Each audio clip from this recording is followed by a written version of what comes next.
structure. The kidney is surrounded by a fairly tough outer layer called the fibrous capsule. Beneath the capsule there is the cortex, contains the glomerulus, Bowman's capsule, proximal convoluted tube, distal convoluted tube. The medulla contains the loop of Henle and the collecting duct of nephrons. The renal pelvis, where the ureter joins the kidney. The nephron is the functional unit of the kidney responsible for the formation of urine. This is done in 2 stages, ultrafiltration and selective reabsorption. There are between 800,000 and 1.5 million nephrons in the kidney. Inside each nephron, the glomerulus lies within the Bowman capsule. Each glomerulus is supplied with blood from an afferent arteriole which carries blood from the renal artery. The capillaries of the glomerulus rejoin to form an efferent arteriole. Blood flows from the efferent arterioles to a network of capillaries that run closely alongside the rest of the network. Blood from these capillaries eventually flows into the renal vein.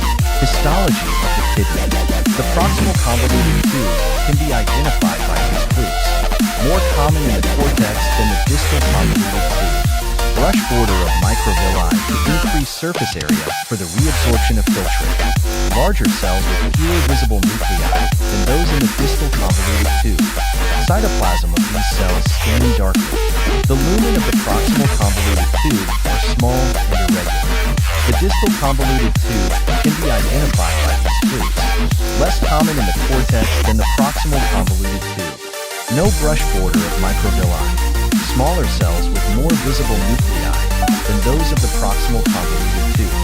Cell membranes between cells are not visible. Cytoplasm of these cells do not stain much and so appear pale. Lumen of these tubules are large and regular in shape. The collecting duct can be identified with these clues. The duct has a much larger lumen than both of the convoluted tubules. The cell membranes between cells are visible. The ducts are made of cuboidal or columnar epithelial cells with pale staining cytoplasm.